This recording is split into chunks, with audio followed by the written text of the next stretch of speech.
The morning mist clung to the rolling hills of Lancaster County, Pennsylvania, but Catherine Rose Miller could smell nothing but the acrid smoke of burning bridges and the bitter scent of family betrayal. Standing at the edge of her father's wheat field, her calloused hands gripping the crumpled letter that would change everything, she watched as two worlds prepared for war. The year was 1882, and what had begun as a forbidden love story was about to tear apart two families, divide a community, and challenge everything that decent society believed about bloodlines, loyalty, and the price of following one's heart. But this story begins 18 months earlier, when Catherine's world still made sense, when family loyalty seemed sacred, and when the sound of distant train whistles carried only the promise of progress, not the threat of destruction. Before we jump back in, tell us where you're tuning in from, and if this story touches you, make sure you're subscribed, because tomorrow, I've saved something extra special for you. The summer sun of 1880 painted the Miller farmstead in shades of amber and gold, transforming the ordinary into something that seemed touched by divine blessing. Catherine Rose Miller stood in the kitchen doorway of the substantial two-story farmhouse that had sheltered 4 generations of her family, watching her father Benjamin direct the harvest crews across fields that stretched beyond the horizon.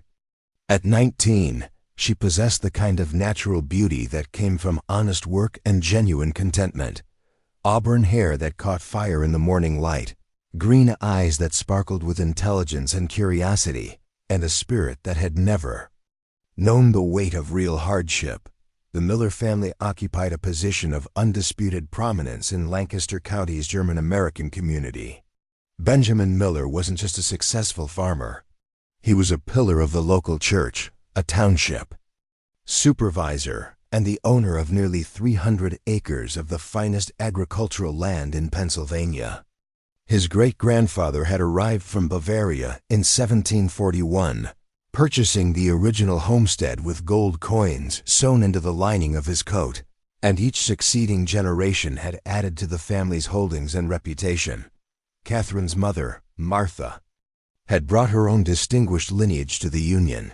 Her father owned the largest grain mill in the county, and her family's connections extended throughout the prosperous German settlements that dotted southeastern Pennsylvania. Together, Benjamin and Martha had built something that represented the pinnacle of immigrant success, a farming operation that employed 30 men during harvest season, a household known for its hospitality and Christian values, and a social position that commanded respect from the courthouse to the church pew. As the eldest of 4 children, Catherine had been groomed from childhood to uphold the family's reputation and continue its traditions. She could manage a household of 12 people, supervise the preservation of hundreds of bushels of produce, and conduct herself with the dignity expected of a Miller daughter in any social situation. More importantly, she possessed the intelligence and education that her parents had insisted upon.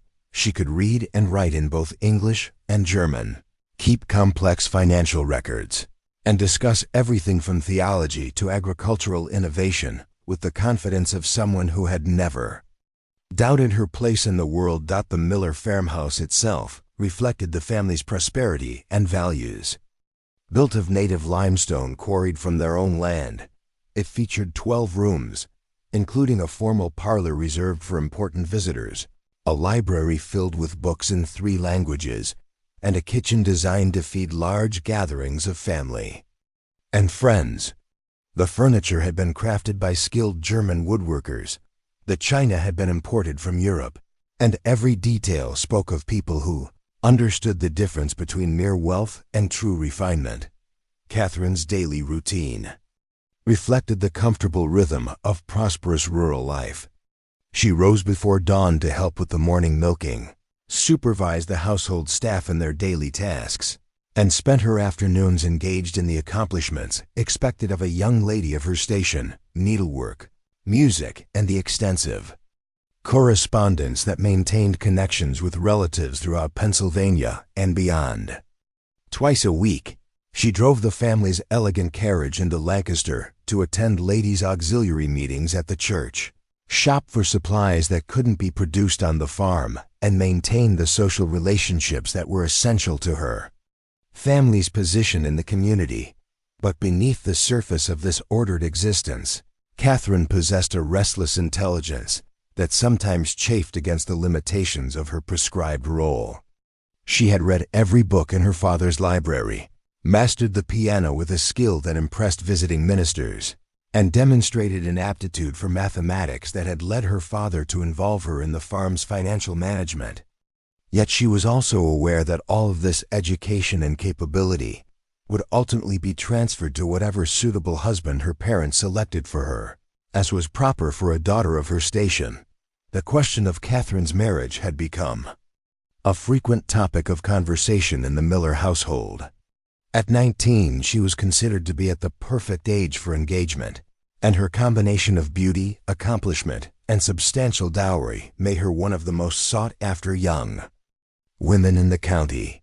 Her parents had received inquiries from families throughout the region, each offering connections that would benefit the Miller name while providing Catherine with the security and status that her upbringing had prepared her to expect.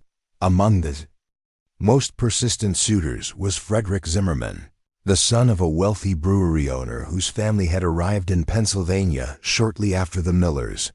Frederick was 26, college-educated, and heir to a business empire that complemented the Miller agricultural holdings perfectly.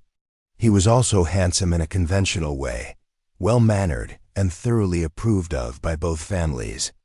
The match was so obviously suitable that everyone in the community assumed it was merely a matter of time before the engagement was announced. Catherine had attempted to feel enthusiastic about Frederick's courtship, recognizing that he represented everything she had been taught to value in a husband. He was financially secure, socially prominent, and capable of providing her with a lifestyle that would maintain her family's dignity. Yet she found herself oddly unmoved by his attentions, unable to feel the romantic passion that the novels in her father's library suggested should accompany such an important decision. "Catherine, my dear," her mother had said during one of their regular conversations about the future, "you must understand that marriage is not simply about personal feelings. It's about family, community, and the continuation of everything we've worked to build. Frederick is a good man who will cherish and protect you, and the union would benefit both families enormously." Catherine had nodded dutifully, though something within her rebelled against the idea that her entire future should be determined by considerations that seemed to have little to do with her own desires or dreams.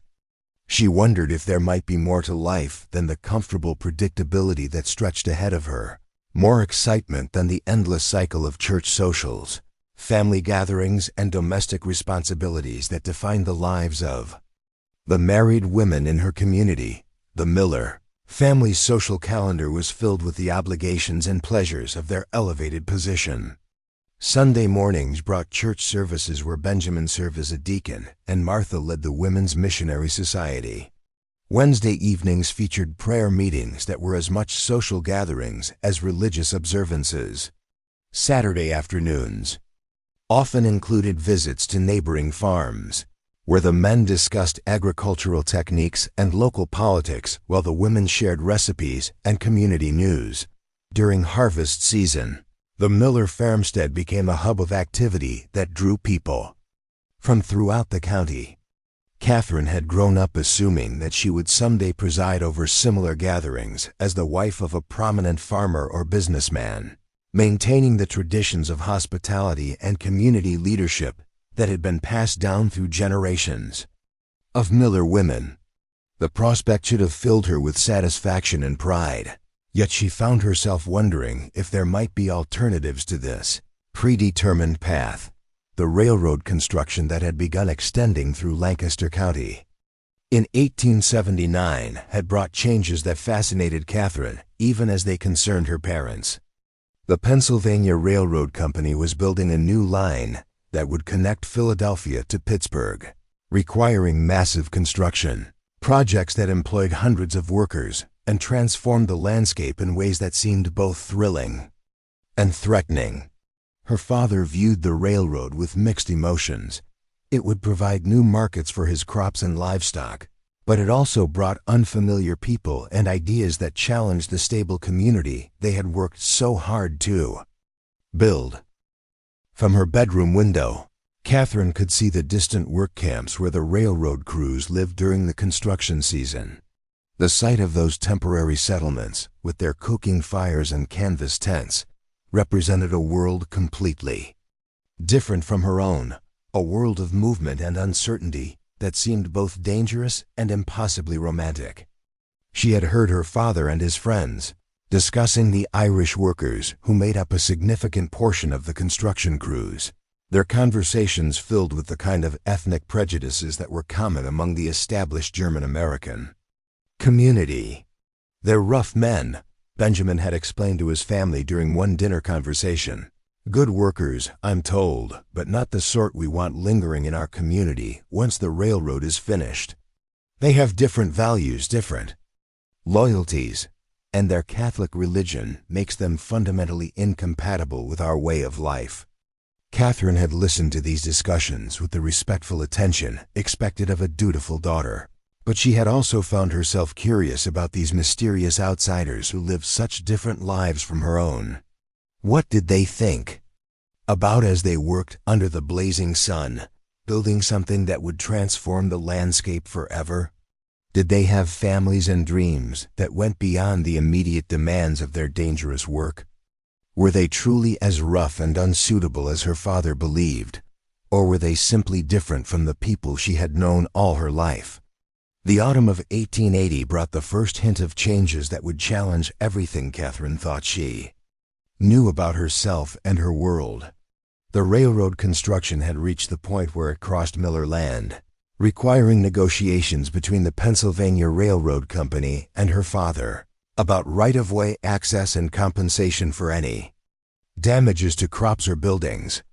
These discussions brought railroad officials to the Miller farmstead on several occasions, meetings that Catherine observed from a respectful distance, while serving refreshments and maintaining the household's reputation for gracious hospitality.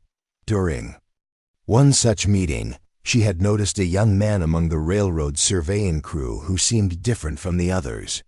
Where most of the workers appeared rough and weathered by hard labor, this particular individual carried himself with a quiet dignity that suggested education and refinement despite his work clothes.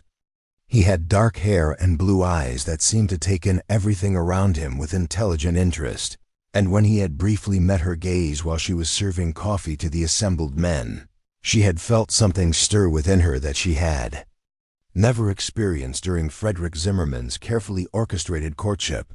The encounter had lasted only seconds, but it had left Catherine with a sense of possibility that she couldn't quite define. For the first time in her life, she had looked at a man and felt her heart quicken in a way that had nothing to do with social suitability or family expectations.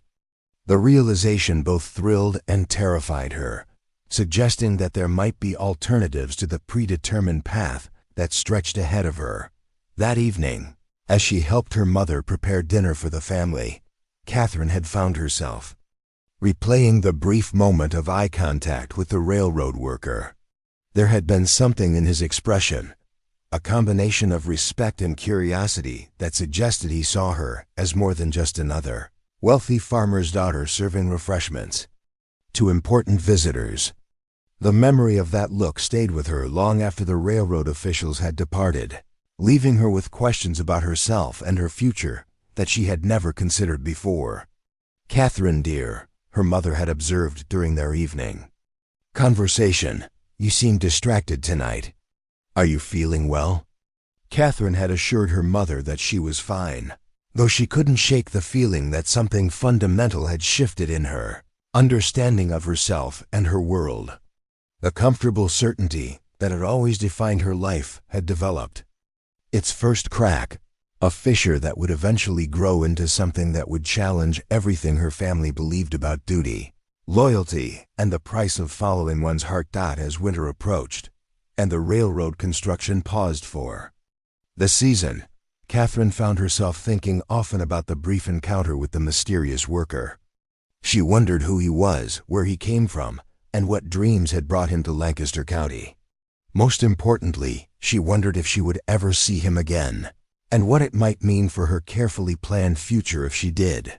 The first snow of the season fell on the Miller farmstead like a blessing, covering the familiar landscape in pristine white that seemed to represent both the purity of the past and the uncertainty of the future. Catherine stood at her bedroom window, watching the flakes dance in the lamplight, and wondered what the coming year would bring.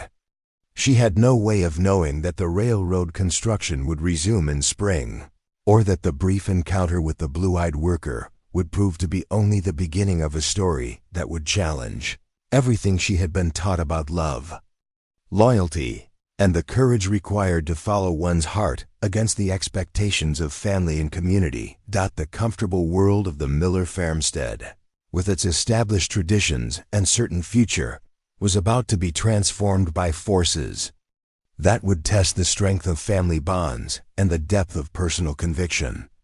Catherine Rose Miller, the golden daughter of Lancaster County's most respected German-American family, was about to discover that some choices can't be made with the head alone, and that the price of authentic love might be higher than she had ever imagined possible. Preparing and narrating this story took us a lot of time, so if you are enjoying it, subscribe to our channel. It means a lot to us. Now back to the story. The spring of 1881 arrived with unusual warmth, melting the last of winter's snow and awakening the Pennsylvania countryside with an urgency that seemed to mirror the restlessness stirring in Catherine's heart.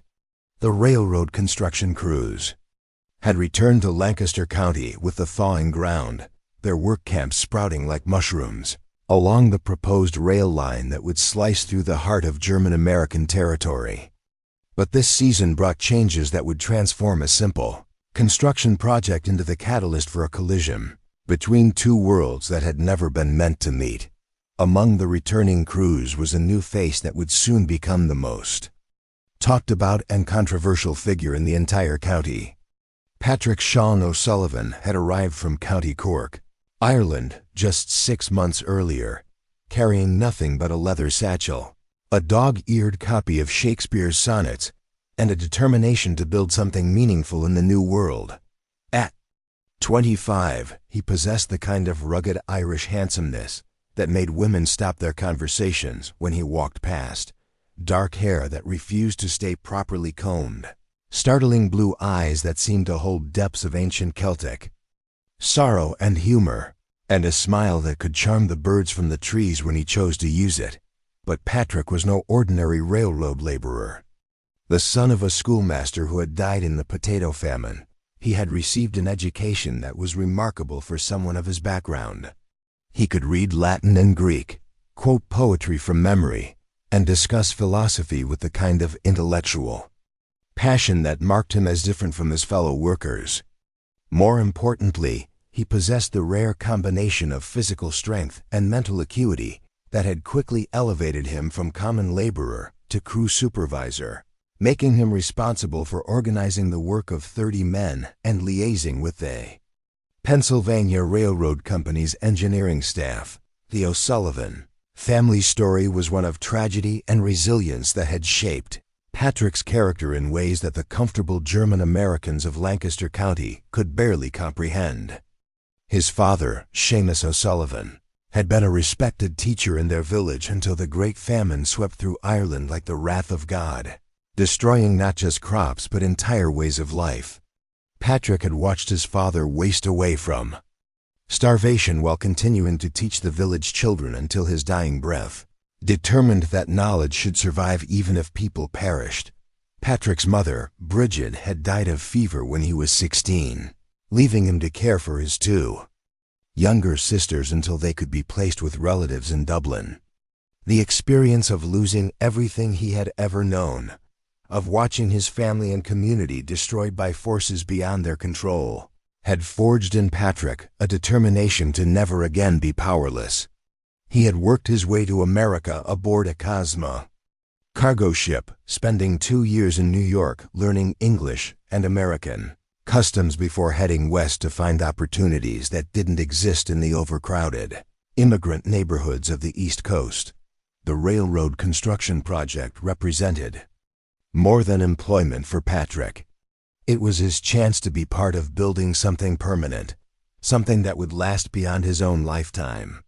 He approached his work with the intensity of a man who understood that every mile of track laid was a victory against the forces of chaos and destruction that had defined his early life. His crews respected him not just for his strength and skill, but for his ability to inspire them to see their dangerous, exhausting work as something noble and important. The first encounter between Catherine and Patrick occurred on a warm April morning when technical problems with the surveying equipment required the railroad crew to return to the Miller farmstead for additional measurements. Catherine had been working in her mother's garden, planting the herbs and vegetables that would supply the family's kitchen through the summer, when she noticed the surveying party approaching across the fields.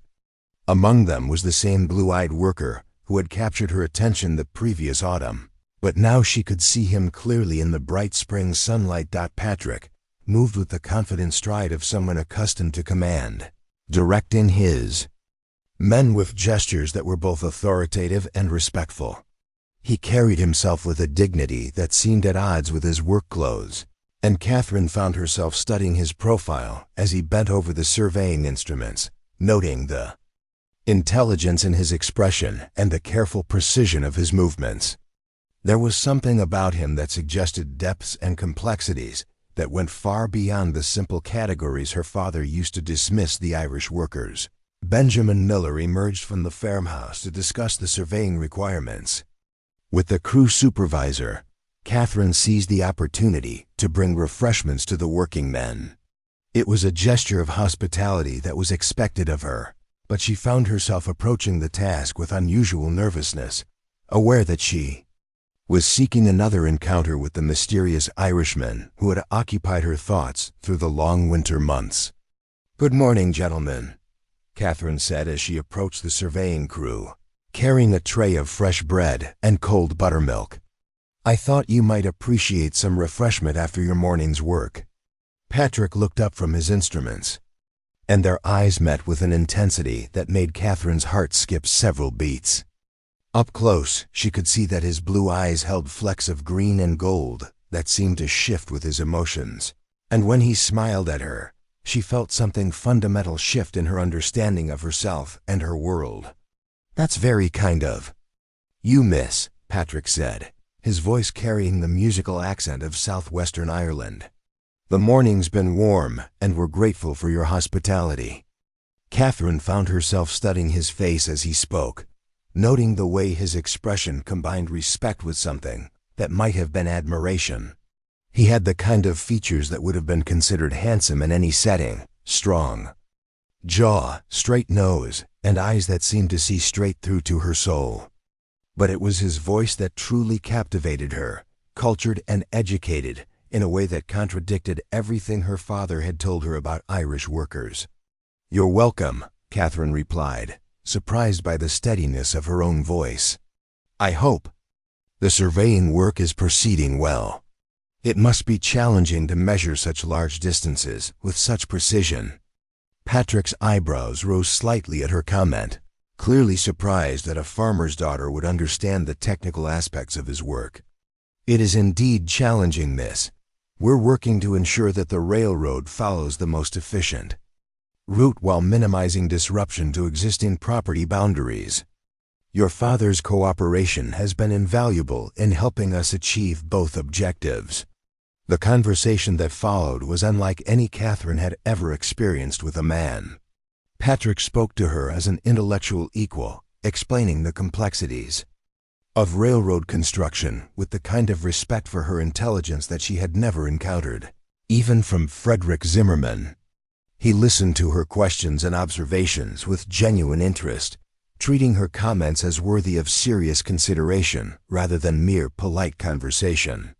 "You seem to know a great deal about engineering principles," Patrick observed as their discussion continued. "Have you studied mathematics and science?" Catherine felt heat rising in her cheeks at the compliment. My father believes that education is important for everyone, regardless of gender. I've read extensively in his library, and I help him with the mathematical aspects of farm management. That's remarkable, Patrick said, his admiration evident. In Ireland, few women have access to such education, even among the wealthy families. Your father is a progressive man to recognize that intelligence shouldn't be limited by conventions. The praise sent warmth flooding through Catherine's chest, but it also made her acutely aware of the dangerous territory she was entering. This was exactly the kind of conversation that her parents would consider inappropriate, especially with a man whose background and religion made him utterly unsuitable as a companion for a miller. Their conversation was interrupted by Benjamin Miller's approach, his expression growing stern as he noticed the animated discussion between his daughter and the Irish crew supervisor. Catherine, he said firmly, I'm sure these men need to return to their work. Perhaps you should attend to your own duties. Catherine felt her father's disapproval like a physical weight, but she also noticed that Patrick met Benjamin's challenging gaze with quiet dignity rather than the deference that might have been expected from a common laborer. There was something in the Irishman's bearing that suggested he was accustomed to being judged by his character rather than his circumstances, and that he wouldn't be easily intimidated by social disapproval. Of course, father, Catherine replied, gathering her empty tray. I was just ensuring that our guests had everything they needed. As she walked back toward the farmhouse, Catherine could feel Patrick's eyes following her, and she was intensely aware of the way her simple work dress moved around her body. The encounter had lasted only minutes, but it had revealed possibilities that she had never considered before. The possibility of connecting with someone who saw her as more than just a suitable wife for a prominent family. The possibility of intellectual partnership that went beyond the conventional boundaries of her social world. That evening, as the family gathered for dinner, Catherine found herself only half listening to the familiar conversations about farm business and community news. Her mind kept returning to the brief encounter with Patrick O'Sullivan, replaying every word of their conversation and analyzing the implications of her unexpected attraction to someone who represented everything her family considered inappropriate and dangerous. Catherine, dear, her mother said during a lull in the conversation, Mrs. Zimmerman mentioned that Frederick is planning to call on you this weekend.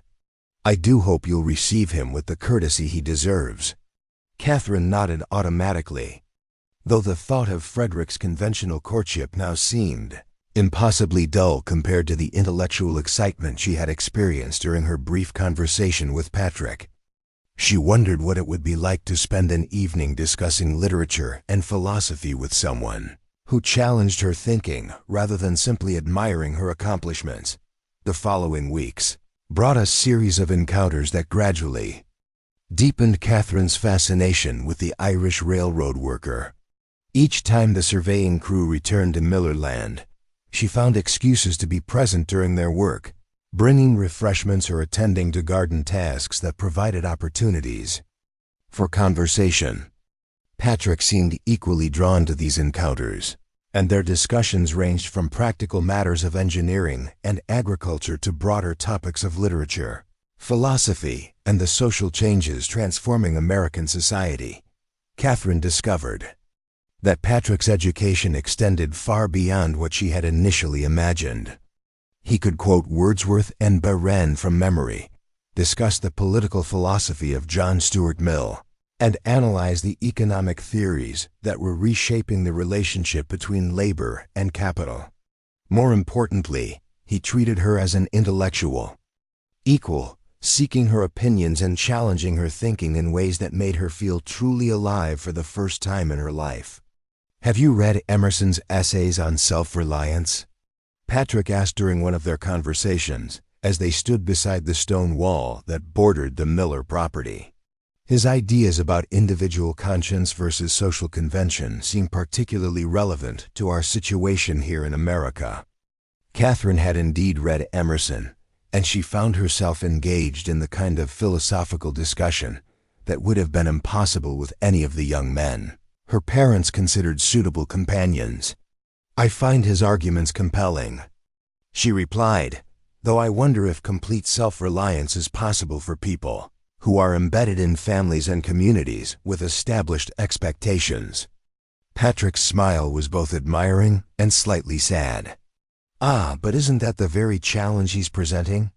The courage to be true to one's own convictions, even when they conflict with the expectations of others." The conversation had implications that went far beyond literary analysis, and Catherine found herself wondering if Patrick was suggesting that she possessed the kind of courage that Emerson advocated. The possibility both thrilled and terrified her, suggesting choices that would require her to question everything she had been taught about duty, loyalty, and the proper role of women in society. As spring progressed toward summer, Catherine became increasingly aware that her secret friendship with Patrick was developing into something far more significant and dangerous. She found herself looking forward to their encounters with an intensity that had nothing to do with intellectual curiosity and everything to do with the way her heart raced when he smiled at her. The realization that she was falling in love with a man who was everything her family considered unsuitable filled her with both exhilaration and dread. The dangerous nature of her feelings became clear during a particularly intense conversation. In late May, when Patrick had lingered after his crew departed to discuss a book of poetry he had lent her, they were standing in the shadow of the great oak tree that marked the boundary between Millerland and the railroad right-of-way, a location that provided privacy while remaining technically proper. "Catherine," Patrick said quietly, using her given name for the first time, "I need to tell you something that I've been struggling to keep to myself." Catherine's heart began pounding as she recognized the intensity in his voice. "What is it, Patrick?" "I've come to care for you far more than is wise for a man in my position," he said, his blue eyes holding hers with an intensity that made breathing difficult. "I know that my feelings are inappropriate, that they can lead nowhere good for either of us, but I can't seem to stop myself from hoping that you might feel something similar." The confession hung between them like a bridge that could either connect their worlds or collapse under the weight of impossibility. Catherine knew that her response would determine not just the future of their relationship, but the entire course of her life. She could retreat into the safety of social convention, or she could step forward into a future that promised both passionate love and devastating consequences. "Patrick," she whispered, taking the step that would change everything, "I've been hoping for weeks that you might say those words. I care for you too, more than I ever thought possible." The kiss that followed was gentle and desperate, at the same time, carrying all the suppressed longing that had been building between them for months. Catherine felt herself melting into Patrick's embrace, her rational mind overwhelmed by the passion that had been threatening to consume her. When they finally broke apart, both breathing heavily, she knew that there could be no going back to the careful distance they had maintained. As summer approached, Catherine and Patrick found themselves committed to a secret relationship that would test the strength of their love against the combined opposition of family, community, and centuries of ethnic and religious prejudice. The golden daughter of Lancaster County's most respected German-American family had fallen in love with an Irish Catholic railroad worker, and the consequences of that choice would soon engulf both their families in a conflict that would challenge everything they believed about loyalty, tradition, and the price of following one's heart. The summer of 1881 blazed across Lancaster County with an intensity that seemed to mirror the dangerous passion growing between Catherine and Patrick. What had begun as intellectual attraction had blossomed into a secret romance that required elaborate deceptions and carefully orchestrated meetings. Catherine found herself living a double life, maintaining the facade of a dutiful daughter while nurturing a relationship that would have horrified her family if they had discovered the truth. The secret meetings began innocently enough. Catherine would announce her intention to visit the creek that ran through the far corner of Miller property, ostensibly to gather herbs for her mother's remedies, or to sketch the wildflowers that bloomed along the water's edge. Patrick, whose crew was working on a railroad bridge that crossed the same creek half a mile downstream, would find reasons to inspect the worksite during his lunch break or after the day's labor was finished. Their rendezvous point became a secluded grove of willow trees where the creek curved around a natural amphitheater of stone, creating a private sanctuary that seemed to exist outside the judgmental eyes of the world. These stolen hours together revealed depths to both Catherine and Patrick that neither had fully understood about themselves. Away from the constraints of their respective social roles, they discovered a connection that transcended the barriers of class, ethnicity, and religion that should have made their relationship impossible. Catherine found herself sharing dreams and ambitions that she had never voiced to anyone, while Patrick revealed vulnerabilities and hopes that he had kept hidden beneath his confident exterior. "Sometimes I wonder what my father would think if he could see me now," Patrick said during one of their afternoon meetings, as they sat beside the creek watching the clear water flow over smooth stones. "He used to tell me that education was the one thing that could never be taken away from a person, that knowledge would open doors that prejudice tried to keep closed." Catherine studied his profile, noting the way the dappled sunlight played across his features. "He sounds like a wise man. Do you think he would approve of your feelings for me?" Patrick was quiet for a long moment before answering. "I think he would tell me that love doesn't recognize the boundaries that society creates, but that it also doesn't eliminate the consequences of crossing those boundaries." He was a practical man who understood that ideals sometimes collide with harsh realities. The conversation touched on the central dilemma that haunted their relationship. Despite the intensity of their feelings for each other, both Catherine and Patrick were keenly aware that their love existed in a bubble of secrecy that couldn't be maintained indefinitely. Eventually, they would have to choose between their families and each other, a choice that would have devastating consequences regardless of what they decided. Meanwhile, the pressure on Catherine to accept Frederick Zimmerman's courtship was intensifying. Her parents had grown increasingly impatient with her reluctance to encourage his advances, and the community's expectations had reached the point where her continued single status was beginning to generate gossip and speculation. The comfortable assumption that she would eventually marry Frederick was giving way to concern that she might be developing the kind of independence that was considered dangerous in young women of her class. "Catherine, dear," her mother said during one of their increasingly frequent conversations about marriage, "I'm beginning to worry that you're developing unrealistic expectations about courtship and marriage. Frederick is a good man from an excellent family, and your continued hesitation is beginning to seem almost willful." Catherine felt the familiar knot of anxiety in her stomach that accompanied these discussions. "Mother, I simply want to be certain that I'm making the right choice. Marriage is a lifelong commitment, and I don't want to rush into something that might not be suitable." "Suitable?" Martha Miller's voice carried a sharpness that Catherine had rarely heard before. "Frederick Zimmerman is more than suitable, Catherine. He's ideal. His family owns one of the most successful businesses in the county. His character is beyond reproach, and his feelings for you are genuine and deep. What more could you possibly want?" The question hung between them like an accusation, and Catherine realized that she couldn't explain her reluctance without revealing the truth about her feelings for Patrick.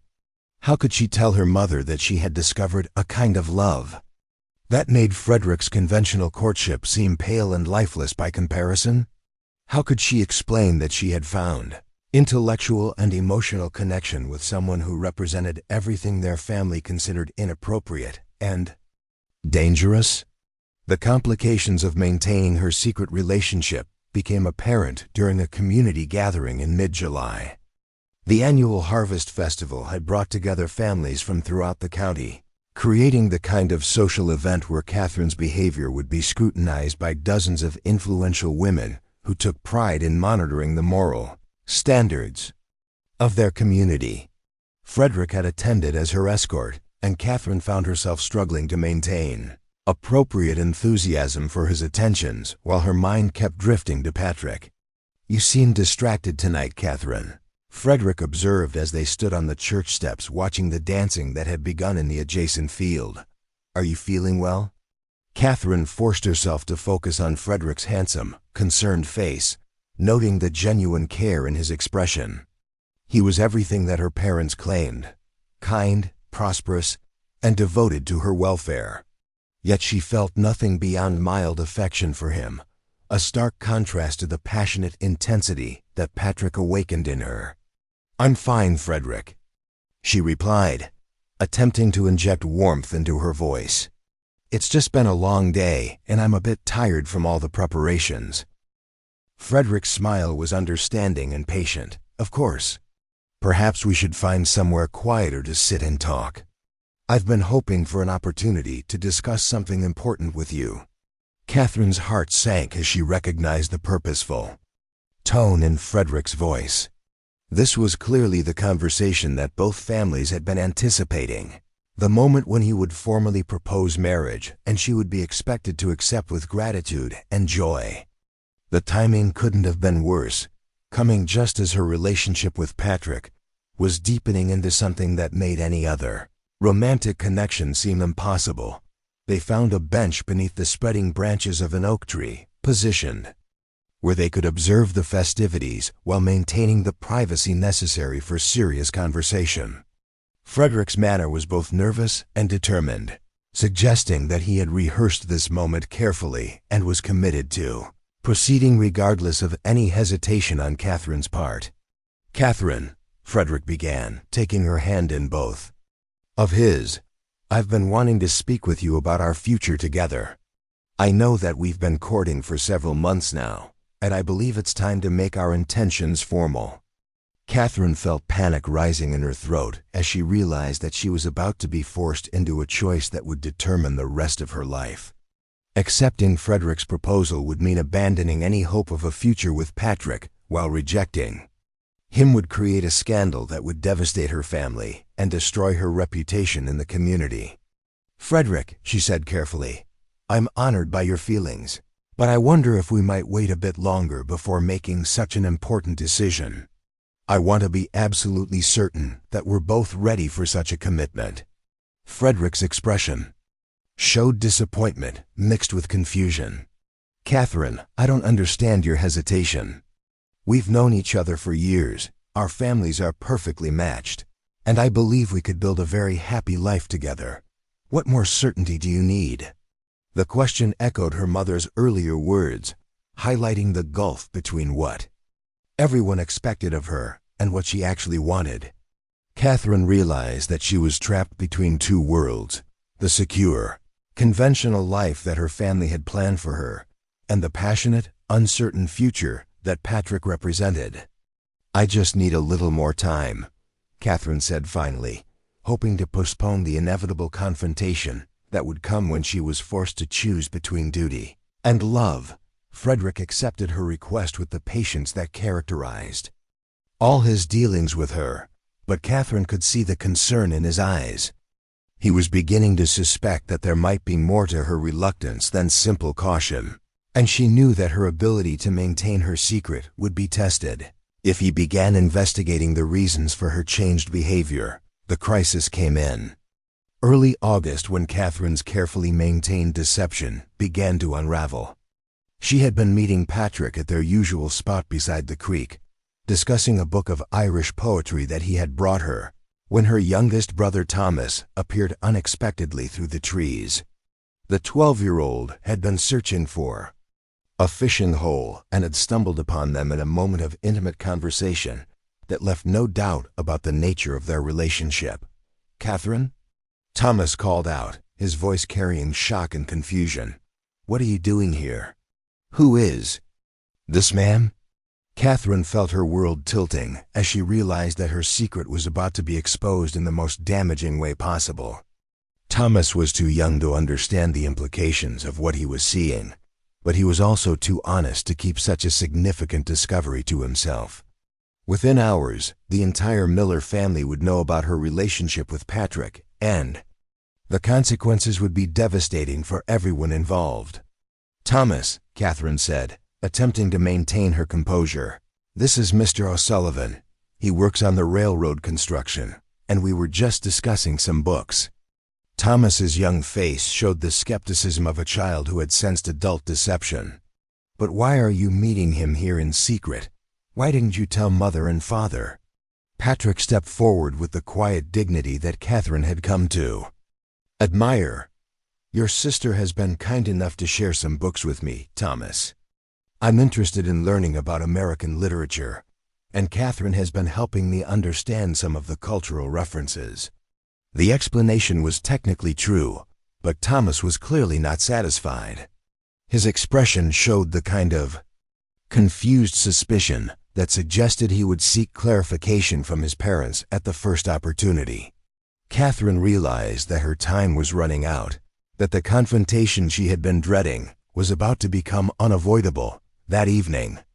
As the family gathered for dinner, Catherine found herself studying the familiar faces around the table with new intensity. Her father, stern and principled, who had built his success through careful adherence to community values. Her mother, gentle but firm, who had devoted her life to maintaining the family's reputation and social position. Her siblings, who had grown up assuming that the Miller name was synonymous with respectability and moral authority. Within days, all of these relationships would be tested by the revelation of her secret romance. Catherine knew that her family would see her relationship with Patrick as a betrayal of everything they had worked to build, a rejection of the values and expectations that had shaped their lives. The comfortable world of the Miller farmstead was about to be shattered by the collision between love and loyalty that could no longer be avoided. "Catherine, dear," her mother said, interrupting her brooding thoughts, "Mrs. Patterson mentioned that she saw you walking along the creek yesterday afternoon. She was concerned that you might be developing a habit of solitary rambling that could be dangerous." Catherine felt her heart skip as she realized that her movements were being observed and reported by community members who took pride in monitoring the behavior of prominent families. The web of social surveillance that had always protected her was now becoming a trap that would expose her secret relationship. "I enjoy the peace and quiet of the creek," Catherine replied carefully.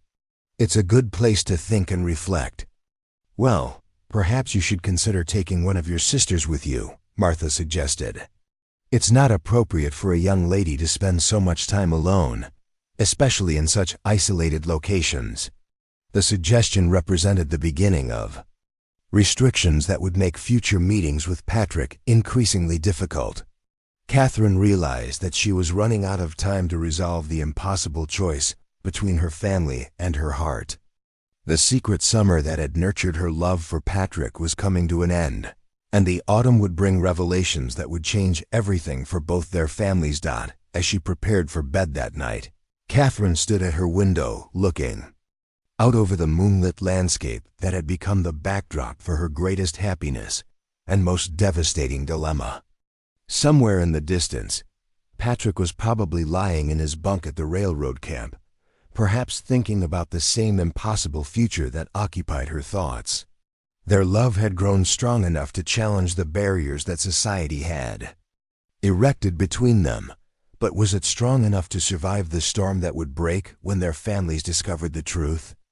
The answer would come sooner than she expected, and it would test not just the strength of their feelings, but the courage of their convictions in ways that neither of them could have imagined. The truth emerged on a sweltering August morning when the Pennsylvania heat seemed to press down on Lancaster County like the weight of impending judgment. Catherine had risen before dawn to complete her household duties early, planning to steal away to the creek for what she sensed might be her final private meeting with Patrick. The railroad construction was nearing completion in their section, and soon his crew would be moving further west, taking with them the fragile world of secrecy that had sheltered their love through the summer months. But Thomas had not forgotten what he had witnessed by the creek 3 days earlier. The 12-year-old had wrestled with his discovery, torn between loyalty to his sister and the moral certainty that had been drilled into him since childhood. Finally, his conscience had won out, and he had approached their father with the devastating revelation that would shatter the Miller family's carefully constructed world. "Father," Thomas had said, his young voice trembling with the weight of his burden, "I need to tell you something about Catherine. I saw her meeting with one of the railroad workers by the creek. They were talking like they know each other very well." Benjamin Miller's face had grown pale as his son's words sank in. For months, he had noticed subtle changes in Catherine's behavior: the distraction, the secretive walks, the lack of enthusiasm for Frederick's courtship. He had attributed these signs to the natural nervousness of a young woman facing marriage. But Thomas's revelation cast them in a far more sinister light. "What exactly did you see, son?" Benjamin had asked, his voice carefully controlled despite the rage building in his chest. Thomas had described the intimate conversation, the way Catherine and Patrick had looked at each other, the obvious familiarity between them that suggested their meeting was neither accidental nor isolated. With each detail, Benjamin's fury had grown, not just at Catherine's deception, but at the magnitude of the scandal that threatened to destroy everything the Miller family had built over 4 generations. Catherine knew nothing of this conversation. As she made her way through the morning mist to the creek, she found Patrick already waiting beside their favorite willow tree, his expression grave in a way that made her heart sink. The railroad work in this section was indeed finished, and his crew would be departing for the next construction site within the week. They both understood that their secret summer romance was reaching its inevitable conclusion. "Catherine," Patrick said as she approached, his voice heavy with emotion, "we need to talk about what happens next. I can't continue to meet you in secret, knowing that it's putting your reputation and your family's honor at risk." Catherine felt tears threatening as she realized that Patrick was preparing to end their relationship for her sake. "Patrick, please don't say that. I don't care about the risks. I care about you, about us, about the future we could build together." "And what future would that be?" Patrick asked gently, taking her hands in his. "You're the daughter of one of the most respected families in Lancaster County. I'm an Irish Catholic railroad worker with nothing to offer but my love and my determination to build something meaningful. Even if your family could overlook the difference in our backgrounds, the religious divide alone would make marriage impossible." The harsh reality of their situation had been lurking beneath the surface of their romance all summer, but hearing Patrick voice it aloud made Catherine realize how desperately she had been avoiding the truth. In the golden haze of secret meetings and stolen kisses, she had allowed herself to believe that love might be enough to overcome the barriers that society had erected between them. "There has to be a way," Catherine whispered, her voice breaking with desperation. "People overcome differences all the time. America is supposed to be different from the old world, where birth determines everything about a person's future." Patrick's smile was both tender and heartbreaking. "America's is different, Catherine, but it's not so different that a German Protestant farmer will welcome an Irish Catholic son-in-law, or that a community like this will accept a mixed marriage without destroying both families involved." There, conversation was interrupted by the sound of approaching horses, the thunderous hoofbeats that announced the arrival of a large group of riders. Catherine and Patrick turned toward the sound with growing alarm, recognizing that discovery at this moment would be catastrophic for both of them. Through the trees, they could see a party of mounted men approaching the creek, led by a figure that Catherine recognized with sinking heart as her father. Benjamin Miller rode at the head of a group that included Frederick Zimmerman, several prominent members of the German-American community, and 2 men that Catherine didn't recognize, but whose rough appearance suggested they might be railroad company officials. The grim expressions on their faces left no doubt about the purpose of their mission. They had come to confront the scandal that threatened to destroy the Miller family's reputation. Catherine Rose Miller, Benjamin's voice carried across the water with the authority of Old Testament judgment. Step away from that man immediately and explain yourself. Catherine felt her legs grow weak as she realized that her worst fears were becoming reality. The secret that she had guarded so carefully had been exposed, and now she faced the consequences that she had been dreading throughout the summer. Patrick stepped slightly forward, positioning himself between Catherine and the approaching riders in a gesture of protection that was both noble and futile. "Mr. Miller," Patrick said with quiet dignity, "I take full responsibility for this situation. Your daughter has done nothing wrong beyond showing kindness to a stranger who admired her intelligence and character." Benjamin's face flushed with rage at Patrick's words. "Nothing wrong?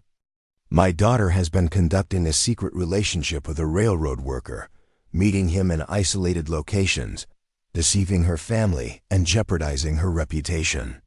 If that's not wrong, then I don't understand the meaning of the word." The confrontation that followed was everything Catherine had feared and worse. Her father's accusations came like physical blows, each word designed to highlight the magnitude of her betrayal and the shame she had brought upon the family name.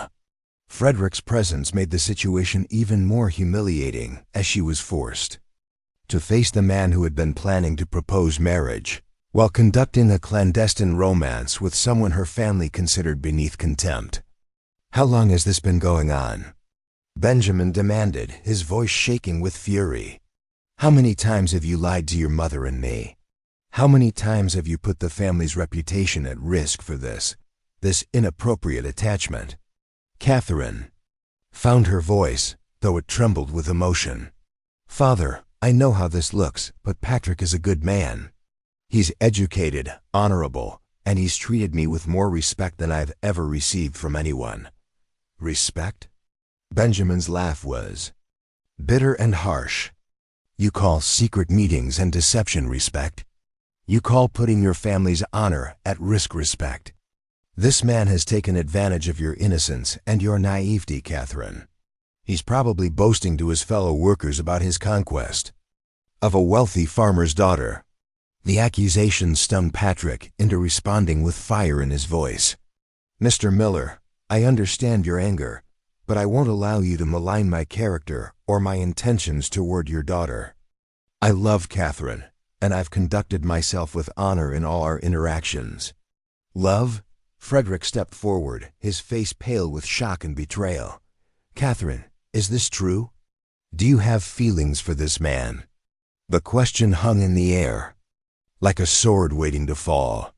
Catherine realized that this was the moment of ultimate choice. She could deny her feelings and attempt to salvage her relationship with her family, or she could acknowledge the truth and face the consequences.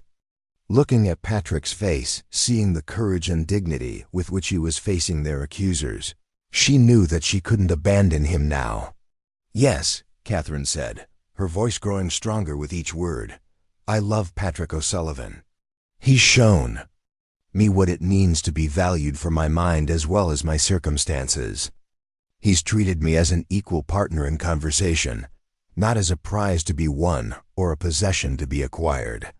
The admission sent shockwaves through the assembled group.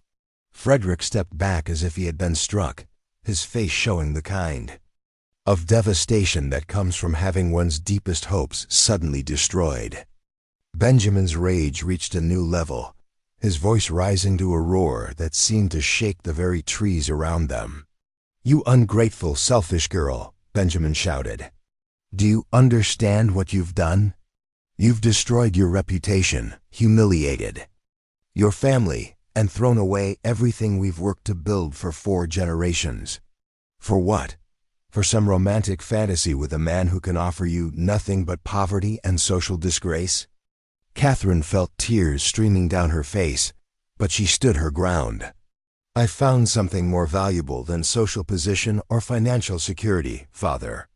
I've found love and intellectual companionship with someone who sees me as more than just a suitable wife from a good family." The railroad company officials who had accompanied the search party chose this moment to intervene, clearly uncomfortable with the domestic drama that was unfolding. One of them, a stern-faced man in his 50s, approached Patrick with the kind of authority that suggested he held a position of significant responsibility. "O'Sullivan," the man said firmly, "I'm James Morrison, District Superintendent for the Pennsylvania Railroad. I've been informed of your inappropriate relationship with this young lady, and I'm here to inform you that your employment with the company is terminated immediately." Patrick's face showed no surprise at this announcement. He had clearly expected that his relationship with Catherine would have professional consequences. "I understand, Mr. Morrison.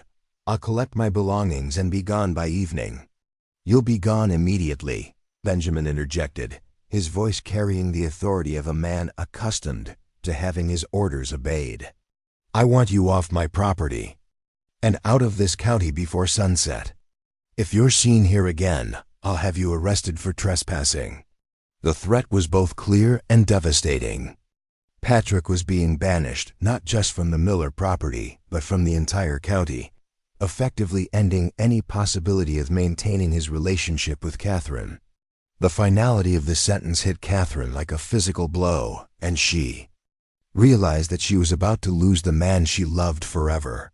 "Father, please," Catherine pleaded, her voice breaking with desperation. "Don't do this. Patrick doesn't deserve to be treated like a criminal. His only crime was falling in love with me, and mine was falling in love with him." Benjamin's expression showed no mercy. "Your only crime, Catherine, was betraying everything this family stands for. You've chosen your path, and now you must live with the consequences." The confrontation concluded with Patrick being escorted from the property under guard, his departure watched by the assembled group with the kind of grim satisfaction that comes from seeing justice done. Catherine was left standing beside the creek that had witnessed her greatest happiness, now transformed into the site of her greatest loss. As the riders departed, Catherine found herself alone with her father for the first time since the truth had been revealed. Benjamin's anger had cooled to a bitter disappointment that was somehow more devastating than his earlier rage. "I hope you understand what you've given up, Catherine," he said quietly. "Frederick was willing to overlook this scandal and still marry you, but you've made that impossible now. No respectable man will want you after this, and you'll spend the rest of your life regretting the choice you made today." Catherine lifted her chin with whatever dignity she could muster. "I may regret many things, Father, but I won't regret loving someone who valued me for who I am rather than what I represent." The ride back to the Miller farmstead was conducted in silence, but Catherine could feel the weight of judgment pressing down on her like a physical force. She had made her choice, defending her love for Patrick against the combined opposition of family and community. Now she would have to live with the consequences of that choice, facing a future that was uncertain and potentially devastating. The golden summer of secret romance was over, and the autumn would bring trials that would test not just Catherine's resolve but the very foundations of both families' beliefs about honor, loyalty, and the true meaning of love. The autumn of 1881 descended upon Lancaster County like a judgment day, bringing with it changes that would fracture the German-American community and transform the Miller family into the center of a scandal that reached far beyond their farmstead. Catherine's public declaration of love for Patrick O'Sullivan had set in motion a chain of events that would challenge not only her family's social standing but the very foundations of the ethnic and religious hierarchy that had governed the county for generations. The immediate aftermath of Patrick's banishment created a crisis that extended far beyond the Miller household. Within hours of the confrontation at the creek, word of the scandal had spread throughout the German-American community, carried by the men who had witnessed Catherine's defiant confession of love. The story lost nothing in the telling. If Anything, it gained dramatic elements that transformed a forbidden romance into a tale of family betrayal that threatened the moral fabric of the entire community. At the heart of the crisis was Benjamin Miller's devastating realization that his daughter's actions had done more than embarrass the family. They had challenged the fundamental assumptions about bloodlines, loyalty, and cultural preservation that had guided German American society since the first immigrants arrived in Pennsylvania. Catherine's willingness to choose an Irish Catholic railroad worker over Frederick Zimmerman represented more than poor judgment. It was a rejection of everything the community had worked to build and protect. "This isn't just about Catherine," Benjamin confided to his wife during one of their anguished conversations in the days following the confrontation. "This is about whether our values, our traditions, our way of life mean anything to the next generation. If our own daughter can abandon everything we've taught her for some romantic fantasy, what hope do we have of preserving what we've built?" Martha Miller, whose world had been shattered by the revelation of her daughter's secret relationship, found herself torn between maternal love and social duty. She had raised Catherine to be dutiful, respectful, and conscious of her obligations to family and community. The transformation of her compliant daughter into someone willing to defy social convention for love was as shocking as it was heartbreaking. "Perhaps if we had been more vigilant," Martha said, her voice heavy with self-recrimination. "If we had monitored her activities more carefully, this never would have happened. How could we have been so blind to what was developing under our own roof?"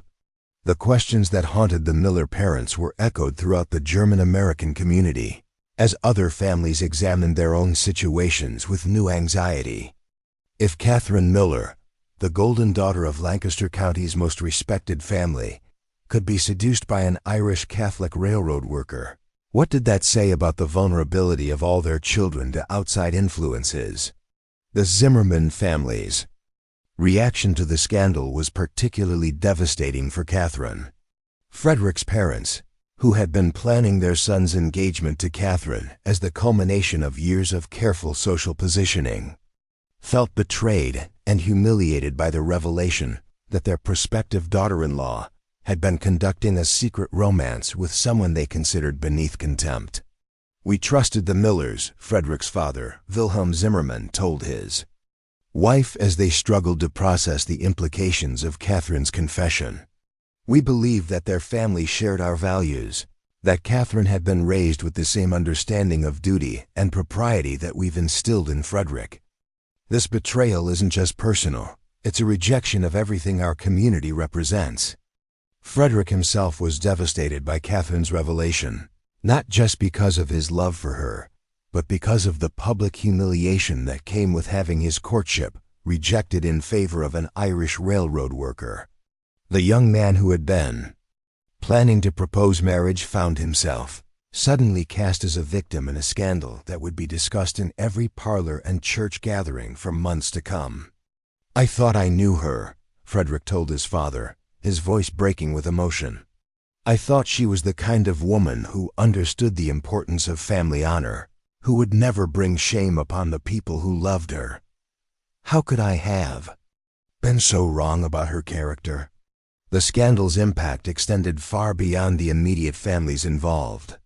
The German-American community, which had always prided itself on its moral superiority to other ethnic groups, suddenly found itself forced to confront the possibility that their carefully constructed social barriers might not be strong enough to prevent the kind of cultural contamination they had always feared. Pastor Heinrich Muller, who had baptized Catherine and watched her grow into what he had considered a model of Christian womanhood, found himself struggling to address the scandal from the pulpit without destroying the Miller family entirely. His Sunday sermon following the revelation was a carefully balanced condemnation of worldly temptation and a call for Christian forgiveness that satisfied no one completely.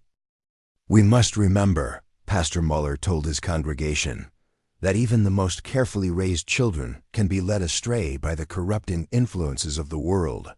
Catherine Miller's fall from grace should serve as a warning to all of us about The dangers of allowing our children too much freedom to associate with people whose values differ from our own. The sermon's implications were clear to everyone present. The German-American community needed to strengthen its social boundaries and increase its vigilance against outside influences that might contaminate their young people. The Miller family's tragedy was being transformed into a cautionary tale about the importance of ethnic and religious purity. Meanwhile, Catherine found herself effectively imprisoned in her own home, subjected to a form of social quarantine that was designed to prevent further damage to the family's reputation. Her parents had forbidden her from leaving the farmstead without permission, and they had made it clear that any attempt to contact Patrick would result in consequences that would extend far beyond their own family. "You've made your choice, Catherine," her father told her during one of their painful conversations, "and now you must live with the consequences. But I won't allow you to drag the rest of the family down with you. Your brothers and sisters have their own futures to consider, and they shouldn't have to suffer because of your selfishness." The isolation was devastating for Catherine, who had been accustomed to an active social life that connected her with friends and relatives throughout the county. Now she found herself cut off from the community that had once celebrated her as an exemplar of German-American womanhood, treated as a source of shame rather than pride by the very people who had once sought her company. But Catherine's enforced isolation also provided her with time to reflect on the choices she had made and the principles she was willing to defend. Far from feeling regret about her love for Patrick, she found herself growing more certain that she had made the right decision in choosing authentic emotion over social convention. The pain of separation from Patrick was real, but it was accompanied by a sense of integrity that she had never experienced while living according to other people's expectations. "I won't apologize for loving someone who valued me for who I am," Catherine told her mother during one of their increasingly strained conversations. "Patrick saw me as more than just a suitable wife from a good family. He encouraged my thoughts, respected my opinions, and treated me as an equal partner in our relationship. If that's wrong, then I don't understand what love is supposed to be." Martha Miller found herself caught between her daughter's passionate conviction and her own deep-seated beliefs about family loyalty and social propriety. Part of her admired Catherine's courage in defending her feelings, but she also understood the devastating impact that her daughter's choices were having on the entire family. "Catherine, you must understand that your actions affect more than just yourself," Martha said, her voice heavy with exhaustion. "Your father's reputation in the community is being questioned. Your brothers and sisters are being treated with suspicion, and your own future has been destroyed. Was this Irish railroad worker really worth all of that?" The question struck at the heart of Catherine's dilemma. She had chosen love over duty, but the cost of that choice was being paid by everyone she cared about.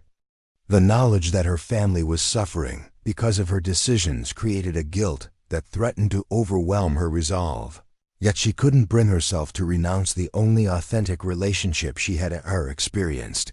While Catherine struggled with isolation and guilt, Patrick O'Sullivan was facing his own crisis 50 miles away in the city of Reading, where he had found temporary employment in a steel mill. The banishment from Lancaster County had cost him more than his job with the railroad. It had separated him from the woman he loved and forced him to rebuild his life from nothing in a community where he had no connections or reputation. Steel mill work was brutal and dangerous, a far cry from the skilled railroad construction that had utilized his education and leadership abilities.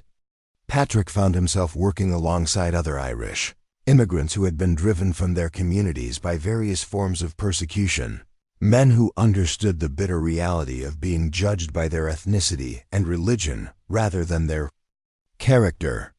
"The Germans think they're better than us," said Sean Murphy, a fellow worker who had fled Philadelphia after being blacklisted for labor organizing. "They came here as immigrants just like we did, but now they act like they own the place. They'll never accept us as equals." no matter how hard we work or how much we prove ourselves.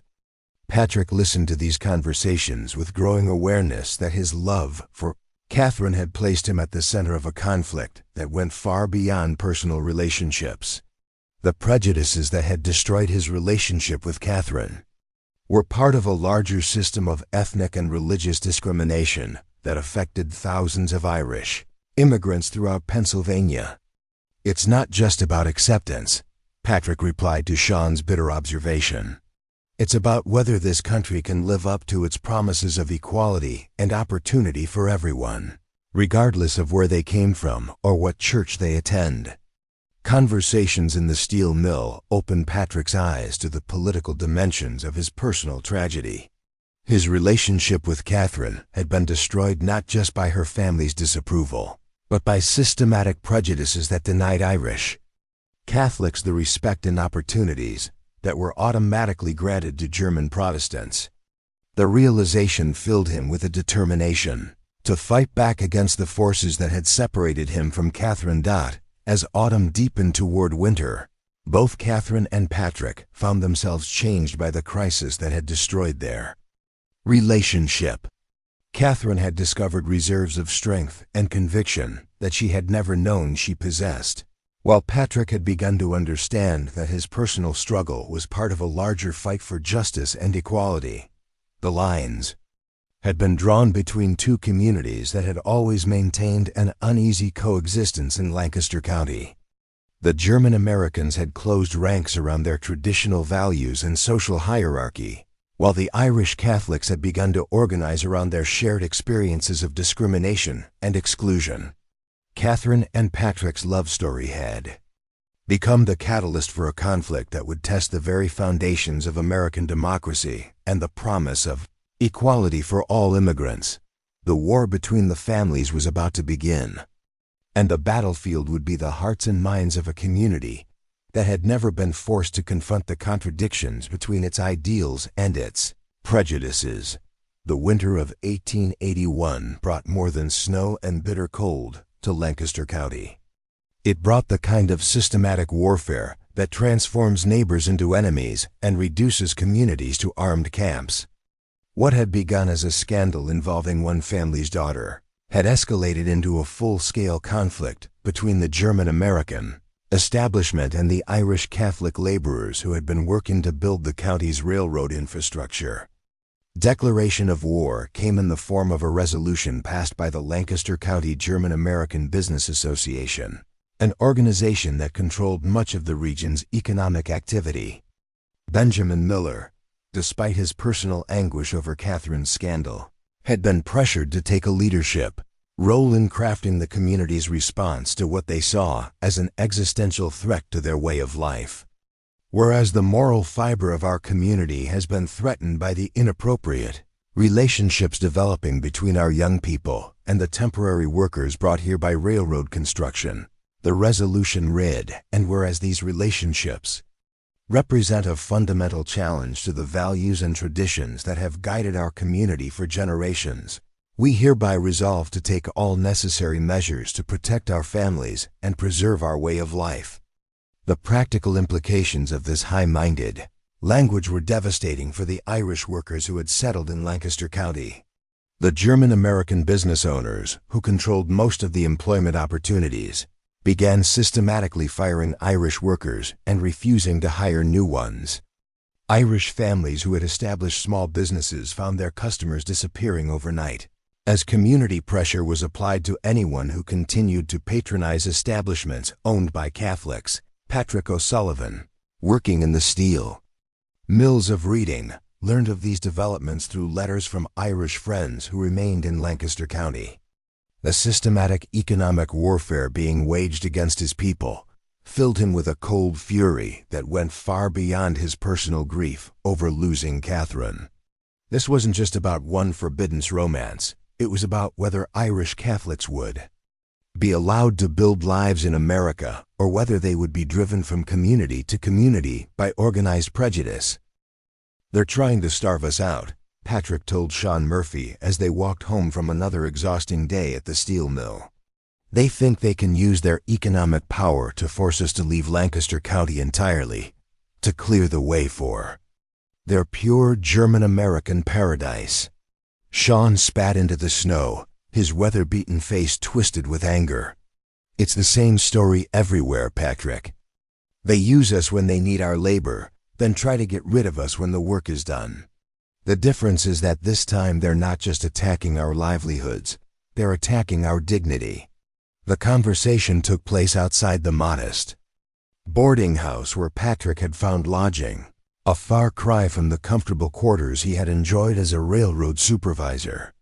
His exile from Lancaster County had cost him more than his job. It had destroyed his prospects for advancement and forced him to start over in circumstances that offered little hope for improvement.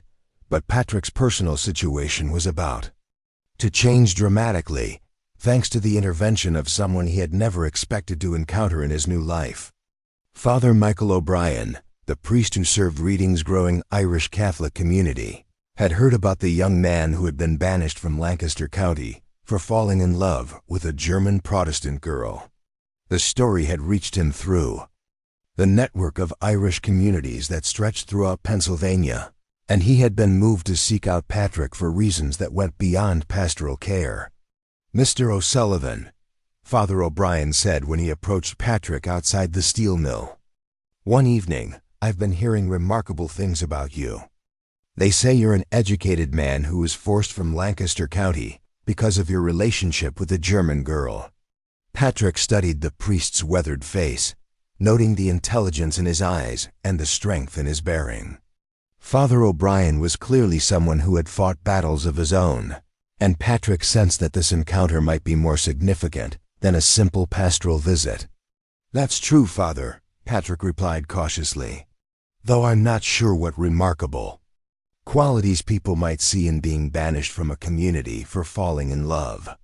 Father O'Brien smiled, and Patrick caught a glimpse of the steel beneath the priest's gentle manner.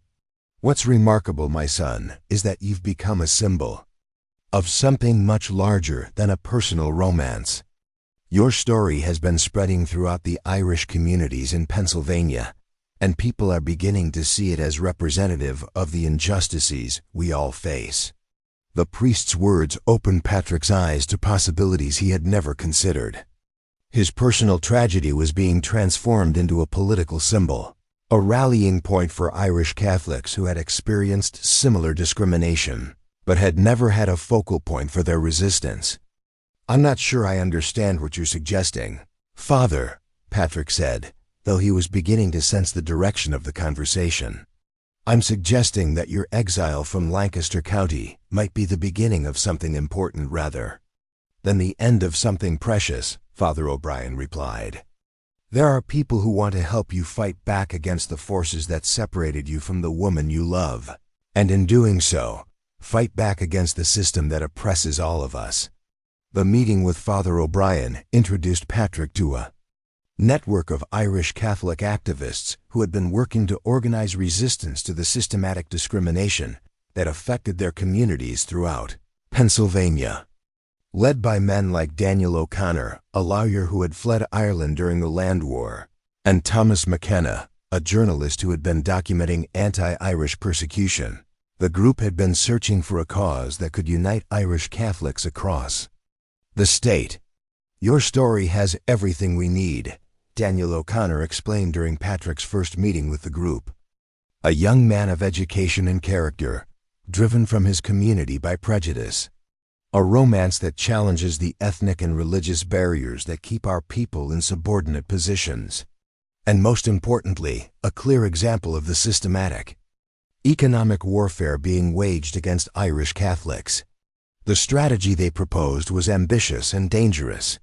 Instead of allowing the German-American community to drive Irish workers from Lancaster County quietly, they would organize a coordinated response that would expose the discrimination and challenge its legality. Patrick would return to Lancaster County, not as a banished lover, but as the leader of a movement demanding equal rights and opportunities for Irish Catholics. "It won't be easy," Thomas McKenna warned Patrick. "You'll be putting yourself at considerable risk, and there's no guarantee that you'll be able to win back your relationship with Catherine Miller. But you'll be fighting for something bigger than personal happiness. You'll be fighting for the principle that all Americans deserve equal treatment, regardless of their background. Meanwhile, in Lancaster County, Catherine was facing her own crisis of conscience as she watched the systematic persecution of Irish Catholics unfold around her. The economic warfare being waged in her name filled her with horror and guilt, making her realize that her personal choices had contributed to injustices that affected hundreds of innocent people. The most devastating aspect of the situation was her family's role in leading the anti-Irish campaign. Benjamin Miller, driven by his sense of betrayal and his determination to protect what he saw as his community's values, had become one of the most vocal advocates for policies that would drive Irish Catholics from Lancaster County entirely. "We must be clear about our objectives," Benjamin told a meeting of German-American business leaders in January 1882. "We're not just trying to prevent inappropriate relationships between our children and these temporary workers. We're trying to preserve the character and values of our community for future generations." Catherine, who had been listening from the hallway outside her father's study, felt sick as she heard him describe the systematic persecution of Patrick's people as a noble crusade. The man she had always respected as a pillar of moral authority was revealing himself to be capable of cruelty and injustice when his prejudices were challenged. "Father," Catherine said, entering the study despite knowing that her presence would be unwelcome, "you're talking about destroying people's lives and livelihoods because of their religion and ethnicity. How is that different from the persecution that drove your own grandfather from Bavaria?" Benjamin's face flushed with anger at his daughter's challenge. "Don't you dare compare our situation to the persecution of our ancestors, Catherine. We're trying to preserve order and morality in our community, not destroy it." "You're trying to preserve your own privilege," Catherine replied, her voice growing stronger with each word. "You're using your economic power to punish people whose only crime was being different from you. That's not morality, that's tyranny." The confrontation between father and daughter represented more than a family argument. It was a microcosm of the broader conflict that was tearing Lancaster County apart. Catherine had moved beyond defending her personal relationship with Patrick to challenging the entire system of ethnic and religious discrimination that had made their love impossible. Her transformation from dutiful daughter to political activist was accelerated by her correspondence with other women who had been affected by the anti-Irish campaign. Mary O'Sullivan, the wife of a railroad worker who had been fired because of his ethnicity, wrote to Catherine describing the hardships her family was facing as a result of the economic boycott. "My husband worked for the same company for 3 years," Mary wrote, "and never had a complaint against his work or his character. But now he can't find employment anywhere in Lancaster County, and we're facing eviction from our home. My children ask me why the German families who used to be friendly to us now cross the street to avoid us." The letter brought Catherine to tears, but it also strengthened her resolve to fight against the injustices being committed in her name. She began secretly organizing support for Irish families who were being persecuted, using her knowledge of the German-American community to identify sources of assistance and protection. The war between the communities was escalating rapidly, with both sides preparing for confrontations that would test the very foundations of American democracy. The German-American establishment was using its economic power to try to drive Irish Catholics from Lancaster County, while the Irish community was organizing to fight back against systematic discrimination. Not at the center of the conflict were Catherine and Patrick, separated by 50 miles and seemingly insurmountable obstacles, but united in their determination to challenge the forces that had torn them apart. Their love story had become a catalyst for a broader struggle for justice and equality that would determine whether America could live up to its promises of freedom and opportunity for all. The stage was set for confrontations that would transform both lovers and their communities. forcing everyone involved to confront the true meaning of American ideals and the price of standing up for what they believed was right. The war between the families had begun, and the battlefield would be the hearts and minds of a nation still learning what it meant to be truly free. The spring of 1882 arrived in Lancaster County with an electric tension that seemed to charge the very air. Word had been spreading through both communities that Patrick O'Sullivan was planning to return, not as the banished lover seeking reconciliation, but as the leader of a movement that would challenge the very foundations of ethnic and religious discrimination in Pennsylvania. The German-American establishment, led by Benjamin Miller and the Business Association, prepared for what they saw as an invasion that threatened their way of life. The Irish Catholic community, meanwhile, organized around their newfound symbol of resistance. Patrick's return was carefully orchestrated by the network of Irish activists who had transformed his personal tragedy into a political cause. Daniel O'Connor had spent months building legal challenges to the discriminatory hiring practices that had been implemented against Irish workers, while Thomas McKenna had documented case after case of economic persecution that violated both state law and federal civil rights protections. Father O'Brien had organized a network of churches throughout Pennsylvania to provide material and spiritual support for the confrontation that everyone knew was coming. This isn't just about Patrick O'Sullivan and Catherine Miller anymore, Daniel O'Connor explained to a gathering of Irish leaders in Philadelphia. This is about whether systematic discrimination will be allowed to drive Irish Catholics from communities throughout Pennsylvania, or whether we'll stand up and demand the equal treatment that America promises to all its citizens. The legal strategy was sophisticated and carefully planned. Rather than simply protesting the discrimination, O'Connor and his team had prepared lawsuits that would challenge the Business Association's policies in federal court, arguing that the systematic exclusion of Irish Catholics from employment violated the Civil Rights Act of 1875. The goal was not just to win Patrick's case, but to establish legal precedents that would protect Irish immigrants throughout the country. Patrick himself had been transformed by his months of exile and political education. The heartbroken young man who had been driven from Lancaster County had evolved into a confident leader who understood that his personal struggle was part of a much larger fight for justice. When he finally boarded the train that would carry him back to the county where his love for Catherine had been destroyed, he carried with him not just his own hopes but the expectations of thousands of Irish Catholics who saw him as their champion. The train journey gave Patrick time to reflect on the changes that had occurred in his life over the past 8 months. The brutal work in the steel mills had hardened his body, while his education in the politics of discrimination had sharpened his mind. He was no longer the naive railroader who had fallen in love with a farmer's daughter. He was a man with a mission that extended far beyond personal happiness. "Whatever happens between Catherine and me," Patrick told Father O'Brien, who had accompanied him on the journey, "I won't let that distract from the larger purpose we're serving. Too many families have suffered because of the policies that were implemented after our relationship was discovered." Father O'Brien studied Patrick's profile as the young man stared out the train window at the familiar Pennsylvania countryside. "You've grown considerably during your time away, my son. But don't lose sight of the fact that love was what started all of this.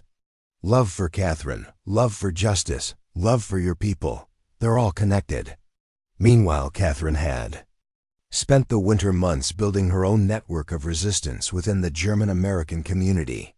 Working carefully and secretly, she had identified women who were uncomfortable with the harsh measures being taken against Irish families, and she had begun organizing a quiet campaign to provide assistance to those who were suffering from the economic boycott. The work was dangerous, requiring Catherine to operate in direct opposition to her father's policies while maintaining the appearance of dutiful compliance with her family's expectations. She had developed an elaborate system of coded communications and secret meetings that allowed her to coordinate assistance for Irish families without exposing her activities to the community leaders who would have viewed her actions as treasonous. Mrs. Henderson, Catherine said, during one of her carefully planned encounters with the wife of a prominent businessman, "I've been thinking about the Christian duty to help those who are suffering, regardless of their background. Surely our faith requires us to show compassion even to those we disagree with." The conversation was typical of Catherine's approach. She never directly challenged the anti-Irish policies, but instead appealed to Christian principles and feminine compassion to create cracks in the solidarity of the German-American community. Over the course of the winter, she had built a network of nearly 30 women who were secretly providing food, clothing, and financial assistance to Irish families who had been targeted by the boycott. The news of Patrick's planned return created crisis and opportunity in equal measure for Catherine. On one hand, it offered the possibility of reuniting with the man she loved and had never stopped thinking about during their months of separation. On the other hand, it threatened to expose her clandestine activities and force a final confrontation with her family that could destroy all the relationships she had been trying to preserve. "Catherine," her mother said during one of their increasingly strained conversations, "your father has received word that the Irish railroad worker is planning to return to Lancaster County. I hope you understand that any attempt to contact him would have consequences that extend far beyond our family." Catherine met her mother's gaze with the calm determination that had sustained her through months of isolation and secret resistance. "Mother, I understand the situation perfectly. I also understand that there are principles more important than family convenience or social approval." The exchange represented the evolution of Catherine's thinking during her months of enforced reflection. She had moved beyond defending her relationship with Patrick to embracing a broader commitment to justice and equality that put her at odds with everything her family and community believed. Like Patrick, she had been transformed by adversity into someone who understood that personal happiness was inseparable from social justice. The confrontation that everyone had been anticipating began on a warm April morning when Patrick O'Sullivan stepped off the train at Lancaster Station, accompanied by Daniel O'Connor, Thomas McKenna, Father O'Brien, and a dozen other Irish activists who had come to support his challenge to the discriminatory policies of the German-American establishment. The arrival was immediately reported to Benjamin Miller and the other leaders of the Business Association, who had been preparing for this moment for months. Within hours, a crowd of German-American men had gathered at the courthouse, while a corresponding group of Irish supporters assembled at the Catholic Church on the other side of town. The lines of battle were clearly drawn, and the entire county seemed to hold its breath waiting for the confrontation that would determine the future of ethnic relations in the region. Patrick's first act upon returning to Lancaster County was to file a federal lawsuit challenging the Business Association's discriminatory employment practices. The legal papers, prepared by Daniel O'Connor with meticulous attention to detail, accused the German-American business leaders of violating federal civil rights laws by systematically excluding Irish Catholics from employment opportunities. "This lawsuit isn't about revenge," Patrick told the crowd of supporters who had gathered outside the courthouse. "It's about establishing the principle that all Americans deserve equal treatment under the law, regardless of their ethnic background or religious beliefs." The speech was Patrick's public debut as a political leader, and it demonstrated the confidence and eloquence that had developed during his months of exile. He spoke not as a spurned lover seeking personal vindication, but as a champion of civil rights who understood the broader implications of his struggle. Benjamin Miller's response to the lawsuit was swift and fierce. Within hours of the legal filing, he had organized a counter-demonstration of German-American supporters who gathered outside the courthouse to denounce what they saw as an attack on their community's values and traditions.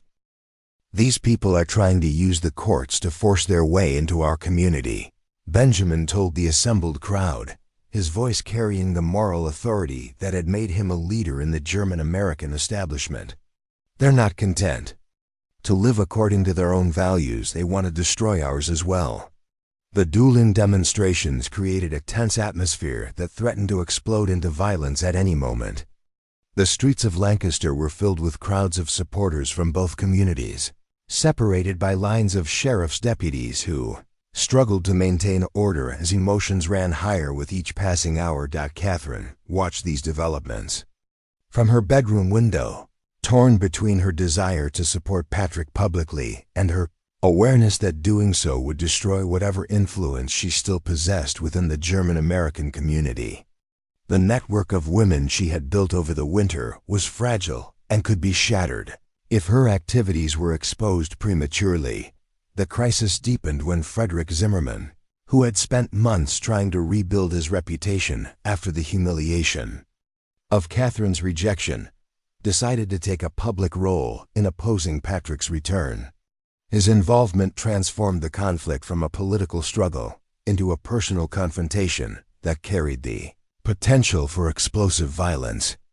This Irish agitator thinks he can return to our community and destroy everything we've built, Frederick told a gathering of young German-American men who had been looking for a way to demonstrate their opposition to the Irish invasion. He thinks he can use the courts and outside interference to force us to accept relationships and values that violate everything we believe in. Frederick's speech was a call to action that brought dozens of young men into the streets, creating the possibility of direct confrontation between Irish and German-American groups that could escalate beyond anyone's ability to control. The situation was rapidly moving beyond legal and political opposition toward the kind of ethnic violence that had plagued other American communities. As night fell over Lancaster County, both sides prepared for what seemed like an inevitable confrontation. Patrick and his supporters were committed to challenging the discriminatory policies through legal and political means, while the German-American establishment was equally determined to resist what they saw as an attack on their way of life. Catherine realized that the moment of ultimate choice had arrived. She could continue her secret resistance and hope that the legal challenges would succeed without forcing her to choose publicly between her family and her principles. Or she could step forward into the light and take her stand beside the man she loved, knowing that doing so would cost her everything she had ever known, but might be the key to winning the war that was tearing her community apart. The return of Patrick O'Sullivan had brought Lancaster County to the brink of a confrontation that would test the very foundations of American democracy and the promise of equality for all. The next day would determine whether love and justice could triumph over prejudice and fear, or whether the forces of discrimination would succeed in maintaining the barriers that kept people apart.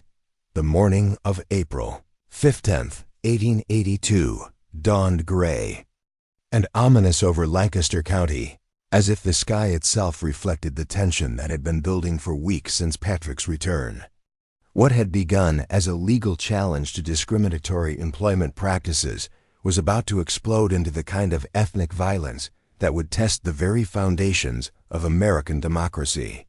The carefully orchestrated political struggle was spinning out of control, driven by forces that neither side had fully anticipated or prepared to handle. The crisis erupted at the county courthouse, where Judge William Harrison was scheduled to hear preliminary arguments in the federal civil rights lawsuit that Daniel O'Connor had filed on behalf of Patrick and the Irish Catholic community.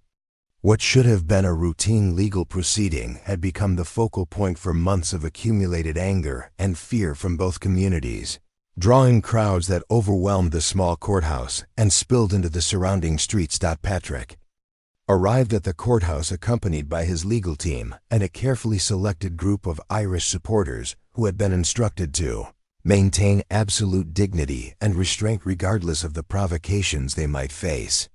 The strategy was to present themselves as respectable citizens seeking justice through proper legal channels, contrasting with any displays of anger or violence from their opponents. "Remember," Daniel O'Connor told the assembled Irish supporters, We're here to prove that we deserve equal treatment under American law. Every action you take today will be judged by people throughout the country who are watching to see whether Irish Catholics can conduct themselves with the same dignity and restraint as any other group of citizens. The message reflected the careful political calculations that had gone into organizing Patrick's return. This wasn't just about winning a local lawsuit. It was about establishing precedents that would affect Irish immigrants throughout America. The eyes of the nation were on Lancaster County, and the outcome would influence civil rights struggles for generations to come. Benjamin Miller led the German-American response to the courthouse proceedings, arriving with a delegation that included Frederick Zimmerman, Pastor Heinrich Müller, and dozens of prominent business leaders who saw the lawsuit as an attack on everything they had worked to build. Their goal was to demonstrate that the Irish legal challenge was an assault on community values rather than a legitimate quest for civil rights. This lawsuit is nothing more than an attempt to use federal interference to destroy local autonomy, Benjamin told the crowd of German-American supporters who had gathered outside the courthouse. These people are trying to force us to abandon the principles and traditions that have made our community prosperous and moral. The competing narratives represented fundamentally different visions of American democracy. The Irish Catholics argued for federal protection of individual rights against local discrimination, while the German Americans defended community self-determination against outside interference. The conflict had moved far beyond the personal romance between Catherine and Patrick to encompass basic questions about the nature of American society. Inside the courthouse, Judge Harrison struggled to maintain order as the legal arguments began. The courtroom was packed beyond capacity, with supporters from both communities creating an atmosphere of barely controlled hostility that threatened to explode into violence at any moment. The judge's repeated calls for order did little to reduce the tension that seemed to crackle in the air like electricity before a thunderstorm. Daniel O'Connor's opening argument was a masterpiece of legal and rhetorical skill, carefully designed to appeal not just to legal precedent, but to American ideals of equality and justice. He presented evidence of systematic discrimination that painted the German-American business leaders as un-American in their willingness to deny equal opportunities to fellow citizens based on ethnic and religious prejudice. "Your Honor," O'Connor declared, his voice carrying clearly through the packed courtroom, "the defendants in this case have created a system of economic persecution that violates everything America stands for. They have used their collective economic power to deny employment, housing, and basic services to American citizens whose only crime was being born in Ireland and practicing the Catholic faith." The argument was devastating in its precision and moral clarity, supported by months of careful documentation that revealed the scope and systematic nature of the discrimination. O'Connor had testimonies from dozens of Irish families who had been fired from jobs, evicted from homes, and excluded from businesses solely because of their ethnicity and religion. Wilhelm Zimmerman, representing the German-American Business Association, offered a counter-argument that attempted to frame the discriminatory practices as legitimate community self-defense rather than illegal persecution. His approach was to argue that local communities had the right to maintain their own moral and cultural standards without interference from federal authorities. "Your Honor," Zimmerman argued, "the plaintiff's case attempts to criminalize the legitimate exercise of property rights and freedom of association. Business owners have the right to hire employees who share their values and support their community standards. The federal government has no authority to force private citizens to associate with people whose values and behaviors they find objectionable." The legal argument reflected the broader political tensions of the era, when questions about federal versus local authority were still being resolved in the aftermath of the Civil War and Reconstruction. The German-American defense was essentially arguing for the same states' rights principles that had been used to justify slavery and segregation in the South. As the legal arguments continued inside the courthouse, The situation outside was deteriorating rapidly. The crowds from both communities had grown throughout the morning, creating a volatile mixture of anger, fear, and ethnic pride that was becoming increasingly difficult to control. Sheriff's deputies struggled to maintain separation between the groups, but the narrow streets around the courthouse made effective crowd control nearly impossible. The spark that ignited the powder keg came from an unexpected source. Catherine Miller, who had been watching the proceedings from a distance, finally decided that she could no longer remain a passive observer to the conflict that had been triggered by her relationship with Patrick. Against all advice and family pressure, she made the decision to take a public stand that would transform the entire dynamic of the confrontation. Catherine's appearance at the courthouse sent shockwaves through both communities. Dressed in her finest clothes, but carrying herself with the dignity of someone who had made peace with the consequences of her choices, she walked directly through the crowd of German-American supporters toward the courthouse steps where Patrick and his legal team were conferring during a recess in the proceedings. "Catherine, no!" Frederick Zimmerman called out, recognizing the implications of her public approach to Patrick. "Think about what you're doing. Think about your family." But Catherine had moved beyond concern for family approval or social consequences.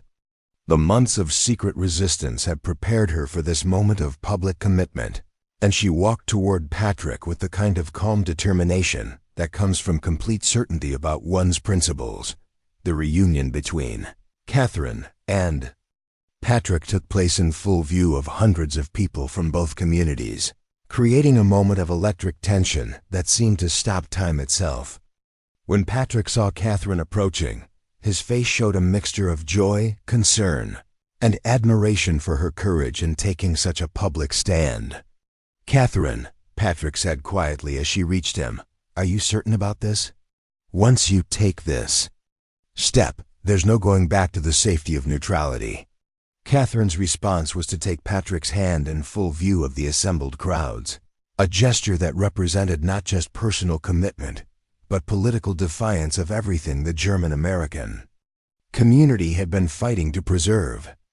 "I've never been more certain about anything in my life," Catherine replied, her voice carrying clearly across the suddenly silent courthouse square. "I love you, and I believe in the cause you're fighting for. If standing with you means choosing justice over family loyalty, then that's a choice I'm proud to make." The public declaration sent the German-American crowd into an uproar of anger and betrayal. Benjamin Miller pushed through the mass of people toward his daughter, his face showing the kind of devastating disappointment that comes from watching one's deepest fears become reality.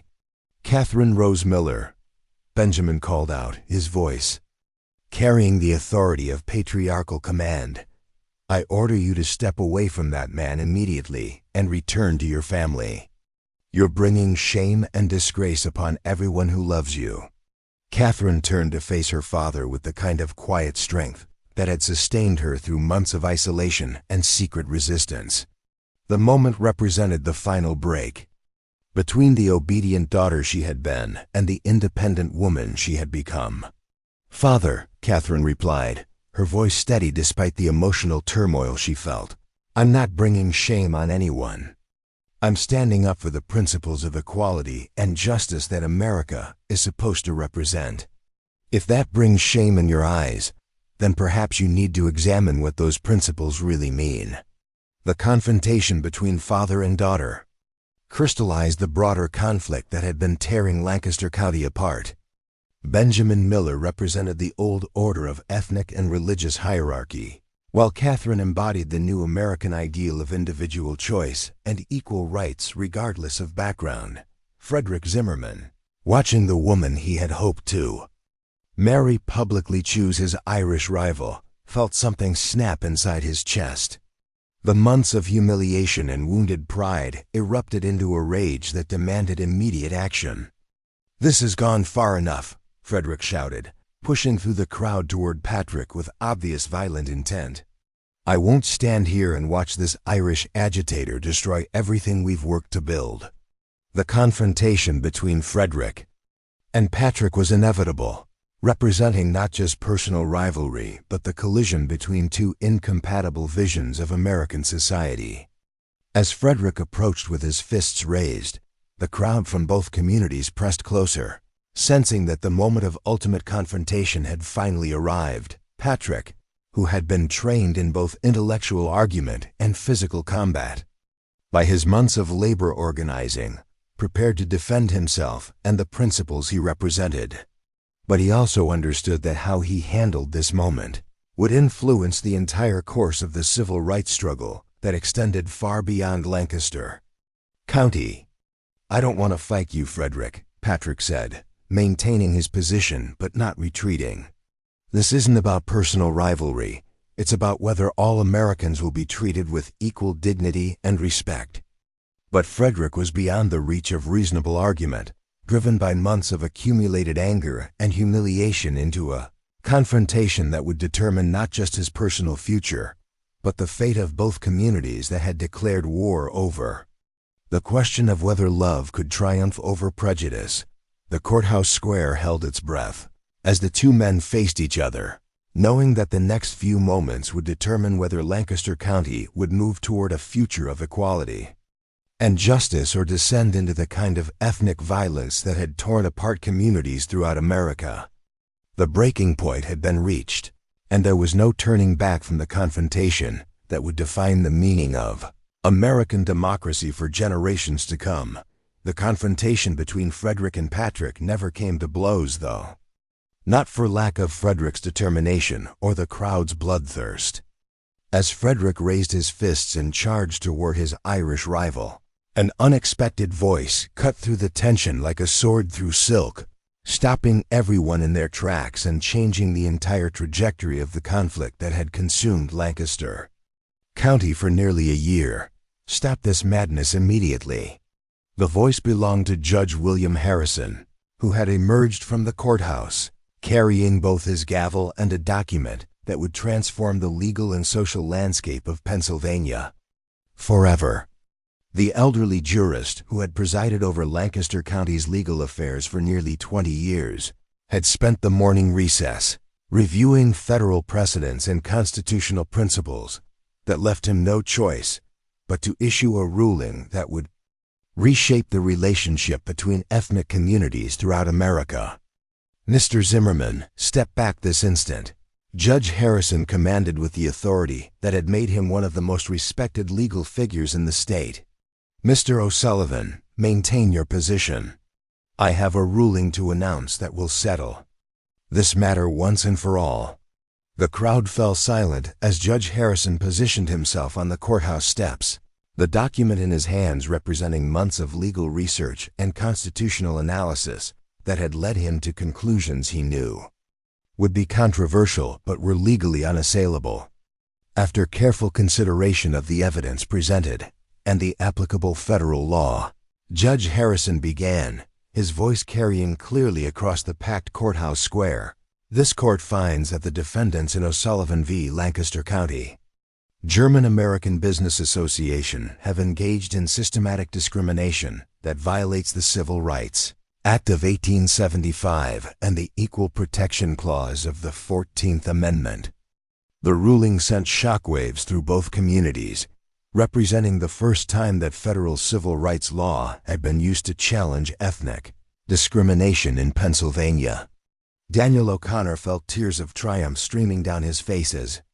He realized that months of careful legal preparation had achieved a victory that would protect Irish Catholics throughout the country. "Furthermore," Judge Harrison continued, "this court orders the immediate cessation of all discriminatory employment practices and the payment of compensatory damages to all workers who were wrongfully terminated because of their ethnic or religious background." The legal victory was devastating for the German-American business leaders who had believed their community control would protect them from federal interference. Benjamin Miller felt the foundation of his worldview cracking as he realized that the old order of ethnic hierarchy was being swept away by forces beyond his control. But Judge Harrison wasn't finished.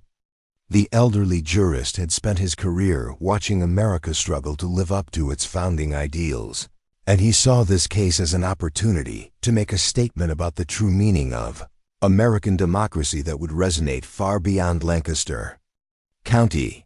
This court also wishes to address the broader issues that have brought us to this point, Judge Harrison declared, his voice growing stronger with conviction. The conflict we have witnessed here represents a fundamental question about what it means to be American. Do we define ourselves by the ethnic and religious divisions that separated us in the old world, or do we embrace the revolutionary idea that all people deserve equal treatment regardless of their background? Catherine felt her heart soaring as she listened to words that validated everything she had risked to defend.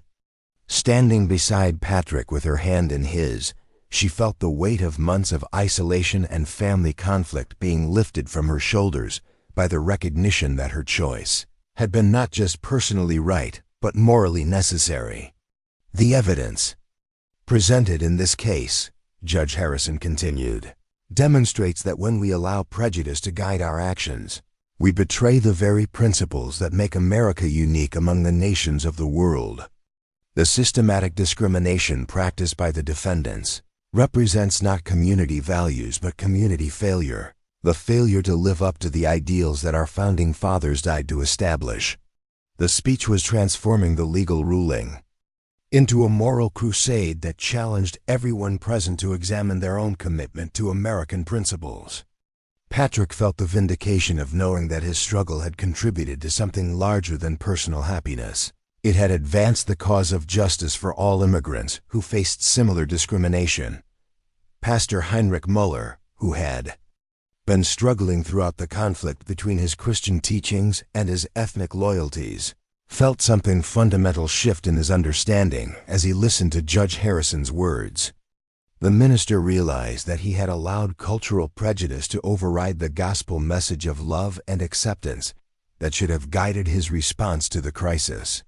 "Your Honor," Pastor Muller called out, his voice carrying across the silent crowd, "may I speak?" Judge Harrison nodded, recognizing that the minister's words might be crucial in determining how the community would respond to the court's ruling.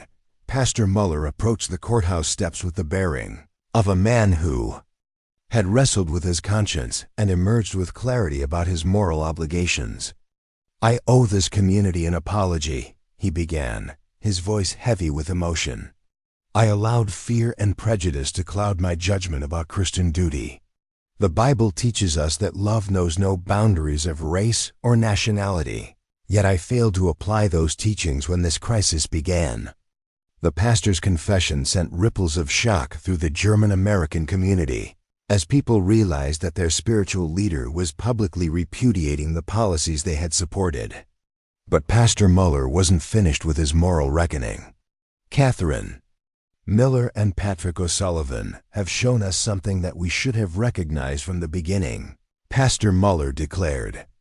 "They have demonstrated that love transcends the artificial barriers that human prejudice creates. Instead of celebrating their courage, we tried to destroy it. Instead of learning from their example, we made them symbols of everything we feared about change." The minister's words were having a profound effect on the assembled crowd, as people began to question the assumptions that had driven them to support discriminatory policies. Martha Miller, who had been watching her daughter's public defiance with a mixture of anguish and admiration, felt tears streaming down her face as she realized that Catherine had been right to follow her heart. Benjamin Miller, however, remained unmoved by the legal ruling and pastoral confession. His face showed the stubborn determination of a man who would rather go down with his principles than admit that his entire worldview had been wrong. "Words and legal rulings can't change the fundamental differences between our peoples," Benjamin called out, his voice carrying the bitter defiance of someone who refused to accept defeat. "This Irish railroad worker may have won a legal victory, but he hasn't won the right to marry my daughter or to become part of our community." Catherine felt her heart break as she realized that her father was choosing his prejudices over his love for her, but she also felt a steel resolve that had been forged through months of moral struggle. She stepped forward to address not just her father, but the entire community that had watched her transformation from dutiful daughter to independent woman. "Father," Catherine said, her voice carrying clearly across the courthouse square, "you're right that words and legal rulings can't change fundamental differences between people. But you're wrong about what those differences are. The fundamental difference isn't between Germans and Irish, or Protestants and Catholics. It's between people who choose love and people who choose hate, between those who embrace the future and those who cling to the past."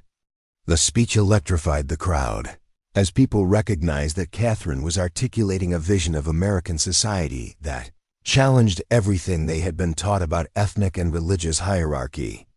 Her words carried the moral authority of someone who had sacrificed everything for her principles and had been vindicated by both legal ruling and pastoral confession.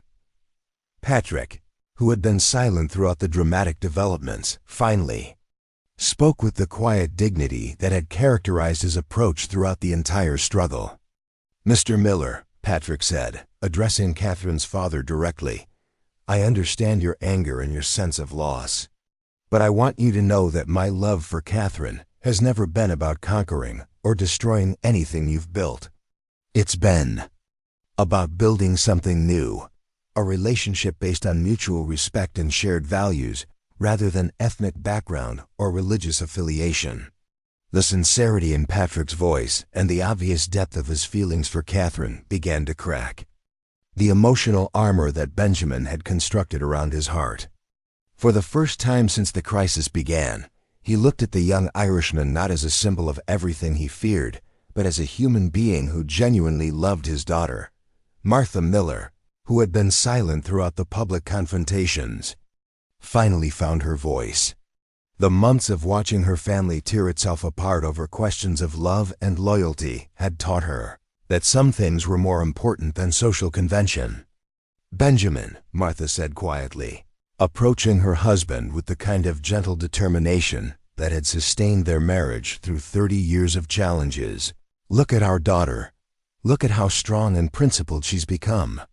Look at the man she's chosen and the courage he's shown in fighting for what's right. How can we punish them for exemplifying the very values we tried to teach them?" The question hung in the air like a bridge between the old world of ethnic division and the new world of American possibility. Benjamin Miller, the man who had led the fight against Irish Catholic integration, found himself facing the ultimate choice between his prejudices and his family.